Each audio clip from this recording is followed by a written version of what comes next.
죄인인데 그 죄인이면 죄값을 받아야 되잖아요. 근데 죄값 치러야 되는데 내가 죄값 치러야 되는데 주님이 죄값을 치른 거예요. 고맙죠? 너무 기가 막혀서 말도 안 하시는 것 같은데 여러분 예수님이 여러분의 죄값을 다 치렀다는 것을 믿어야만 여러분의 죄가 사함을 받는 거예요. 여러분 죄가 가지고는 천국에 못 갑니다. 그래서 예수를 믿어야 예수님께서 나의 죄를 대신 짊어지시고 죽으셨다는 사실을 내가 확인은 안 했지만 믿음으로 믿어야만 내 죄가 하나님 앞에 사함을 받는 거예요. 할렐루야, 할렐루야. 여러분 그런 의미에서 보면 여러분 내가 짊어져야 할 고통을 주님이 대신 받았다고 하는 이야기든 그 지금 당하는 어려움과 고통은요 주님이 받는 고통에 비하면 아무것도 아니잖아요. 조금 아프면 너무 힘들어가지고 발버둥 치고 하는 모습들은 여전히 나는 주님에 대해서 은혜에 대해서 감사하지 못하는 부분들이 있다라고 하는 증거입니다. 항상 감사하십시오. 항상 기뻐하십시오. 이게 주님의 명령이기도 하지만 내가 사는 길입니다. 성경은요 정말 진리입니다. 그 어느 것도 66권 전체 어느 것도 단 한 군데도 틀린 적이 없어요. 우리 삶 속에서 그대로 다 나타나고 그대로 적용이 돼요.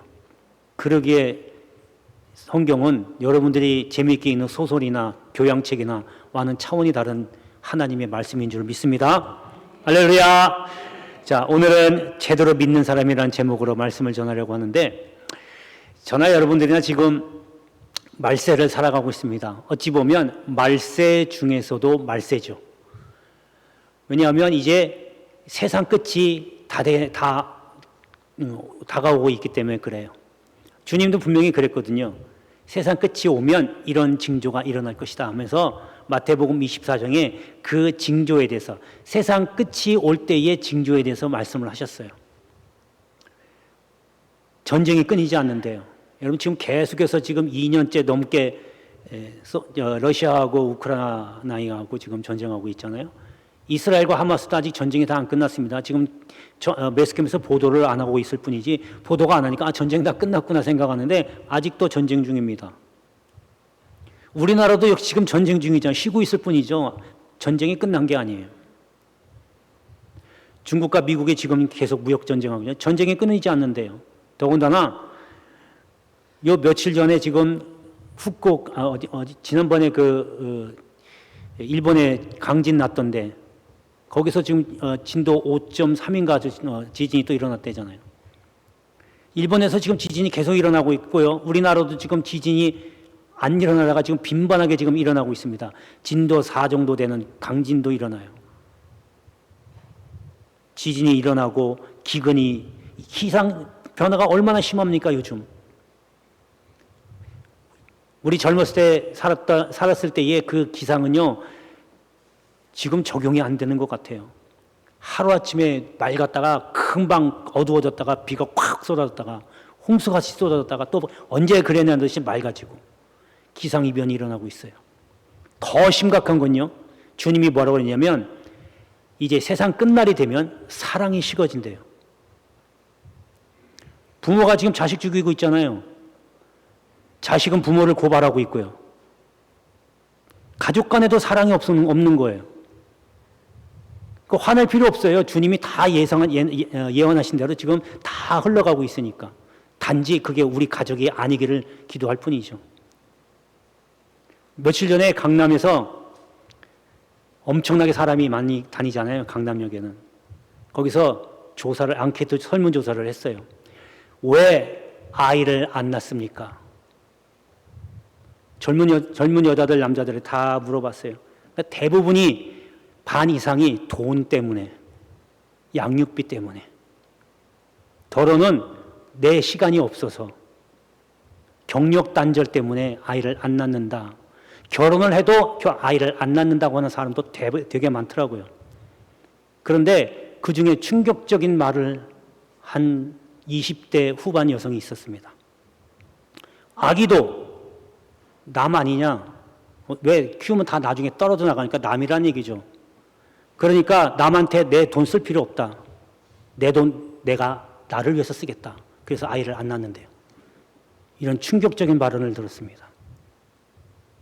여러분, 그거 우리가 듣기엔 충격적이죠. 젊은 사람들 입장에서 어떻게 보면 당연한 얘기가 될 수도 있겠지만 이게 주님이 예언한 대로예요. 자식에 대한 사랑이 하나도 없잖아요. 그러니 나라에서 돈을 얼만큼 너 수백만 원, 수천만 원 준다고도 해도 아이를 잘 낳겠냐고요.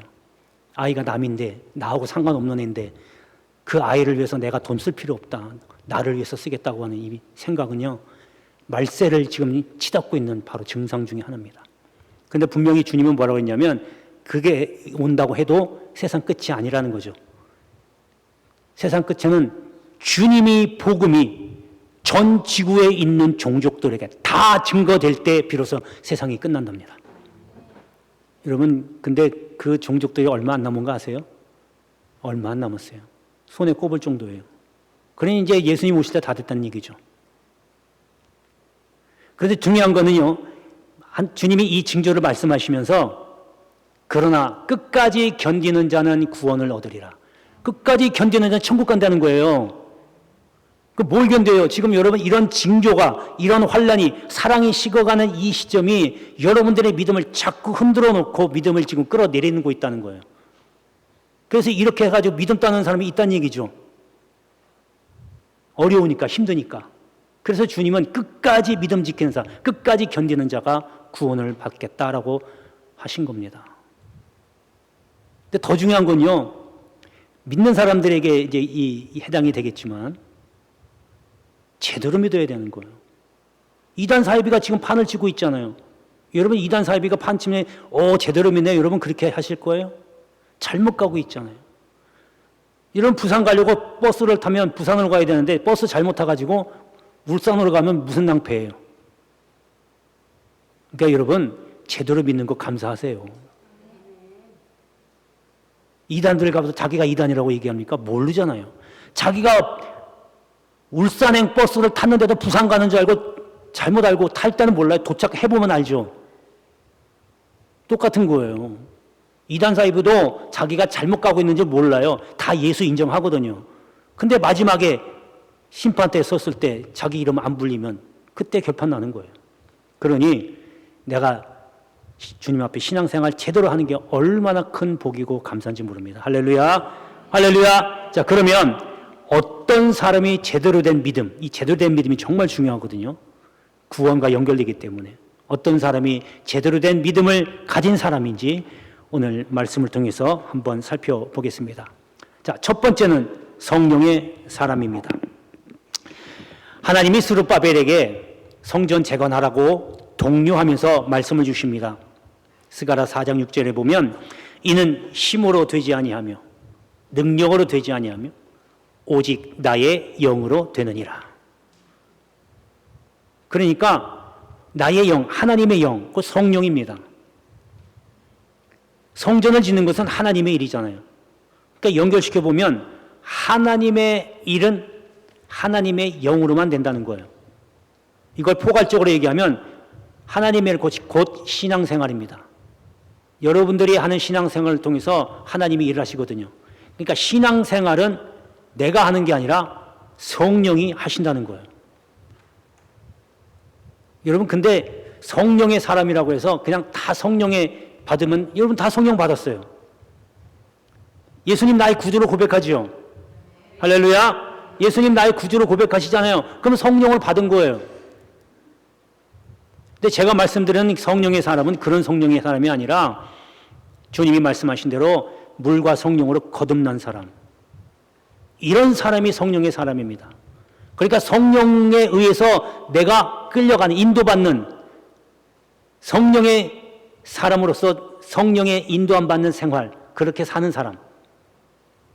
예수 믿습니다. 예수님 나의 구주로 고백합니다. 그런데 거짓말하는 사람 얼마나 많아요. 자기 주머니에 돈 좀 넣으려고 남 사기치는 사람들 얼마나 많으며 도둑질 하는 사람이 얼마나 많아요. 모르긴 해도 사람 아무도 안 본다고 여러분 쓱싹 주머니에 넣는 사람도 있을 거예요. 예수 믿는 사람 중에. 또 내 마음에 안 든다고 뒤통수에 대고 욕하고, 또 성질이 좀 있는 사람은 그냥 대놓고 머리로 박고 주먹으로 치고. 여러분, 교회 다니는 사람들 중에 이런 사람들이 있다는 거예요. 이런 사람이 성령의 사람입니까? 그럼 왜 성령의 사람을 어떻게 보는 거예요? 성령의 사람은 말씀에 따라 말씀대로 사는 사람이에요. 미워하라 했어요, 하나님이? 미워하지 말고 용서하라고 그랬어요. 그럼 용서해야 되는데 용서 못하고 계속 미워해요. 그럼 성령의 사람이 아닌 거예요. 주님이 하지 못하는 것을 여러분 하라고 명령하셨겠어요? 베드로도요, 신앙 고백하잖아요. 주는 그리스도시여 살아계신 하나님의 아들입니다. 그래서 예수님이 너무 기뻐가지고 그거 네가 한 게 아니야. 하늘에 계신 내 아버지께서 네 입술을 통해서 고백하게 한 거야. 성령이 그렇게 만들었다는 거예요. 여러분, 예수님이 나의 구주입니다 이렇게 고백하는 것도 성령이 하신 거예요. 그러나 진정한 성령의 사람은 성령으로 거듭나서 성령의 인도함 받는 말씀대로 사는 사람이 진정한 성령의 사람입니다. 이런 사람이 제대로 믿는 사람입니다. 그냥 성경책만 들고 교회만 왔다 갔다 하는 사람은, 물론 성령의 사람 다 그렇게 하겠지만 거기에 집중하는 사람은 성령의 사람이라 볼 수 없어요. 여러분, 성령으로 거듭나서 성령의 사람으로 제대로 된 믿음 갖게 되기를 주의 이름으로 축원합니다. 자, 이제 본문을 한번 보겠습니다. 25절에 보면요, 마지막 부분에 지금 성령이 그 위에 계시더라. 또 26절에 보니까 성령의 지시를 받았다. 또 27절에도 성령의 감동으로. 그러니까 지금 시므온이 등장을 하는데요. 시므온이 지금 성령이 시므온 위에 함께 했다는 얘기죠. 그리고 성령의 지시를 받았다. 성령의 감동을 받아서 성전에 들어갔다. 그러니까 완전히 성령으로 충만한 사람이 바로 시므온이었다는 거예요. 성령에 이끌림 받아서 사는 거예요. 자기 임의대로 자기 생각대로 사는 게 아니라. 시므온은 비록 지금 구약의 사람이긴 하지만 성령에 충만한 사람으로 제대로 된 믿음을 가진 성령의 사람이라고 볼 수 있습니다. 오늘 이러한 성령이 여러분 가운데 떠나지 않고 여러분과 함께 동행하는 그러한 복된 성령의 사람 되기를 주의 이름으로 축복합니다. 자, 이제 두 번째 제대로 믿는 사람, 두 번째는요, 찬송하는 사람입니다. 시편 33편 1절에 보면 이렇게 말씀하고 있습니다. 너희 의인들아 여호와를 즐거워하라. 찬송은 정직한 자들이 마땅히 할 바로다. 여기서 의인이 나옵니다. 여러분, 의인은, 우리가 의인이 아까 좀 전에 말씀드렸는데 여러분 다 죄인이라고 고백했잖아요. 맞죠? 여러분 다 죄인이에요. 저나 여러분 다 죄인입니다. 그러나 우리가 예수를 믿었기 때문에 하나님께서 의인으로 인정해 주시는 것뿐이지 내가 의인이 된 게 절대 아닙니다. 여러분 착각하지 마세요. 하나님이 인정 안 해주면 제 아무리 의인이 될 방법이 아무도 없어요. 아무것도 없어요. 그래서 예수가 얼마나 귀한지 아세요? 천국은 의인들만 있는 곳입니다. 죄인이 들어갈 수 없는 곳이에요. 그럼 만약에 너희들 다 의인이 아니야, 하나님이 인정 안 해주시면 천국에 갈 사람이 이 세상에 아무도 없어요. 하지만 하나님께서 딱 한 가지, 예수만 믿으면, 예수 믿고 성령으로 거듭나면 너희는 의인으로 내가 인정해 줄게, 그거예요. 여러분 태어날 때부터 다 죄 갖고 태어난다니까요. 아담이 지은 죄 때문에, 죄가 세상에 들어와가지고. 여러분 그래서 유아 세례도 받고 나중에 신앙생활할 때 세례 받는 거잖아요. 물론 형식적인 의식이기는 하지만 그 의미가 이제 내가 비로소 주님의 백성이 되었습니다라고 선포하는 거예요. 그러면 이제 그 다음엔 의인으로서 이제 생활하는 거죠.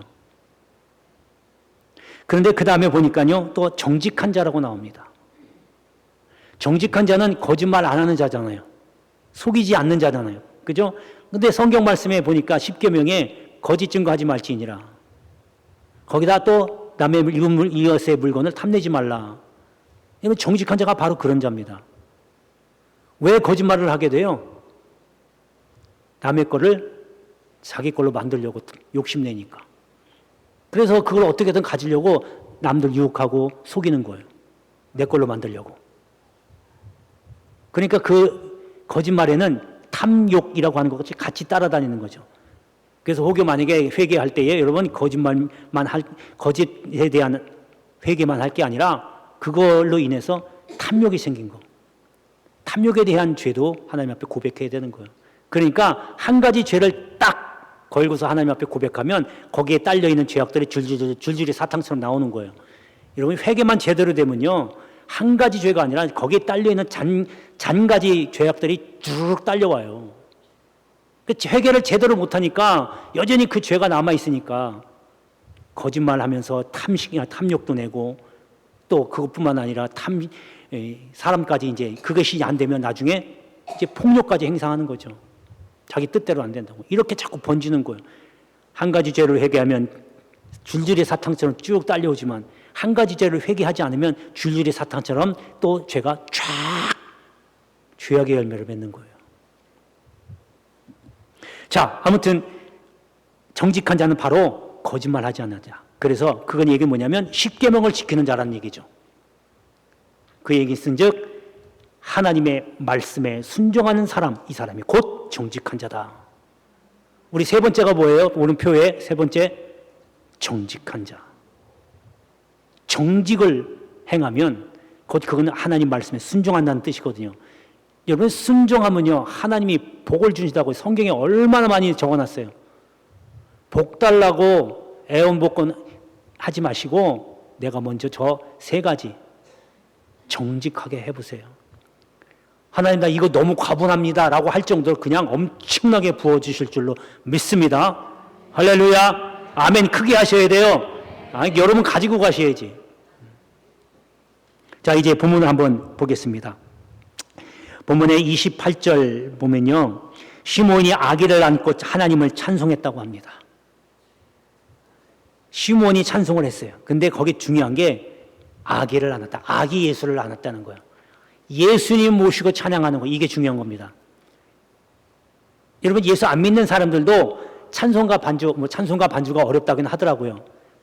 곡을 주고 복음성가나 찬송가 주고 한번 찬송해봐라. 연주 잘합니다. 하는 사람들. 처음 하는 사람들도 전공하신 분들은요, 악보 보면 웬만큼 다 쳐요. 물론 이제 찬송가가 어렵다고 하긴 하지만 그래도 쳐낸다고요. 중요한 게 그거예요. 그 사람들이 연주하는 찬송은 예수가 없는 찬송이에요. 의미가 없어요. 자기 생각, 자기 지식으로 하는 겁니다. 그러나 오늘 시므온은 아기 예수를 안고 찬송했다. 예수님을 내 마음에 모시고 찬송했다. 이게 하나님의 마음을 울리는, 하나님의 마음을 움직이는 곡조 담긴 기도로 올라가는 겁니다. 할렐루야. 여러분 찬송은요, 그래서 예배 때 꼭 들어가잖아요. 예배 한 요소예요. 그러니까 예배 드릴 때 찬송하는 겁니다. 그렇기 때문에 하나님께 경배하는 표현이 찬송입니다. 하나님을 모르는 사람은 찬송 절대 안 해요. 복음성가 잘 안 하죠. 여러분 수시로 찬송하셔 제대로 된 믿음을 보여주시기를 주의 이름으로 축복합니다. 자, 마지막 세 번째는 증거하는 사람입니다. 사도행전 1절 8절에 보면요, 이제 예수님께서 승천하시기 바로 전에 제자들 다 모였을 때에 이렇게 말씀하십니다. 오직 너희가 성령이 임하시면 너희가 권능을 받고 예루살렘과 온 유대와 사마리아와 땅끝까지 이르러 내 증인이 되리라. 할렐루야. 그럼 증인이 뭐예요? 예수님을 증거해야 되는 사람이에요. 예수님을 입으로 전해야 되지만, 입으로 증거해야 되지만, 내가 본을 보여서 사람들에게 이렇게 해 주신 분이 예수님이야 라고 내 몸을 보여드리는 거예요. 이것이 증인입니다. 증인된 삶, 예수의 제자로서의 삶을 사는 것이 증인된 삶입니다. 그러니까 제자는 뭐냐면요, 예수를 증거해야 되는 거예요. 증거해야 되는 거예요. 증거하지 않으면 제자로서의 의미가 없어요. 저나 여러분 다 예수의 뒤를 쫓아가는 제자입니다. 서울에 큰 교회 가면 제자훈련 받는 자잖아요. 여러분 여기 혹시 제자훈련 받으신 분 계실지 모르겠지만 제자훈련 받는 게 중요한 게 아니고 제자훈련을 통해서 예수를 증거할 수 있느냐가 이게 중요한 거예요. 그 자체 커리큘럼에 뭐가 있든지 그게 더 중요한 게 아니라니까요. 다 보면요, 제자훈련 받았다고 이거 보고 저거 보고 다 자랑해요. 야, 이렇게 해가지고 이렇게 너무 은혜 받았다고. 근데 하는 행동을 보면 예수의 성도인지 세상 사람인지 도대체 알 수가 없어요. 그럼 제자훈련 받는 게 의미가 뭐냐고요. 그러니까 그런 제자훈련을 받든 성경 공부를 교회에서 하든 어떤 훈련을 받든 중요한 거는 내가 밖에 나가서 예수 제자로서의 본을 보여주는 게 중요합니다. 여러분, 예수님이 어떻게 행하셨어요? 많은 곳곳에 섬기라고 그랬잖아요. 직접 본을 보여주셨고, 인자에 온 곳은 섬김을 받으려 함이 아니라 도리어 섬기려 하고. 그러니까 우리는 뭐예요? 제자는 섬겨야 돼요. 주님이 말씀하신 것을 수행하는 게 제자입니다. 받기보다 주라고 그랬어요. 줘야죠. 겉옷 달라고 하면 속옷 주라고 그랬어요. 줘야죠. 쓰근쓰근 대지 말라. 뒤에서 험담하지 말라. 그러면 칭찬하고 축복해야죠. 이게 제자의 삶이에요. 이렇게 행동을 해야 나를 보고 저 사람이 진짜 예수가 저 안에 있구나라는 것을 사람들이 아는 거예요. 이게 증인된 삶입니다. 할렐루야. 할렐루야. 예, 이제 본문을 한번 보겠습니다. 거기 보면요, 34절과 35절인데요. 끝부분에 보니까 패하거나 흥하게 하며 받는 표적에 대하여 세움을 받았고, 35절 칼이 내 마음을 찌르듯 하리니. 여러분, 지금 남들이 하지 않는 증언을 지금 합니다. 여러분, 이 말을 들은 마리아는 마음이 어떻겠어요? 이게 좋은 말입니까? 패하게 하거나 흥하게 한대요. 그리고 좀 흥하게 하는 건 좋은 말일 수 있어요. 패하게 한대요. 그리고 비방을 받는데 표적이 된대요. 거기다가 또 뭐예요? 내 마음을 칼이 내 마음을 찌르듯 한대요. 여러분, 이게 좋은 말이 아니잖아요. 더군다나 지금 제사장이거든요. 하나님 말씀을 대언하는 제사장이에요. 그러니 마리아가 이 말을 들을 때 어떻게 했어요? 더군다나 전하는 입장에서는 이게 쉽냐고요. 받는 사람도 대단하지만 전하는 사람도 대단한 거예요. 있는 사실 그대로 전하잖아요. 그러니까요, 여러분, 이 시므온은 증언할 수 있는 담대함을 가진 거예요. 받는 마리아도 대단했지만. 여러분, 마무리하겠습니다. 말세 때에 정말 믿음 필요합니다. 믿음도 제대로 된 믿음, 올바른 믿음을 통해서 끝까지 견뎌나마 하나님이 이제 예수님 마지막에 보내실 때에 아무개 권사야, 아무개 장로야, 그동안에 애쓰고 수고했다. 내가 네 믿음을 인정한다. 그러면 주님과 영원히 이제 저 위에서 사는 거예요. 이러한 소망을 가지시고 제대로 된 믿음으로 승리하기를 주의 이름으로 축복합니다. 은혜로우신 아버지 하나님, 감사합니다. 말세를 살아가는 저희들에게 제대로 된 믿음이 필요합니다. 아버지 하나님,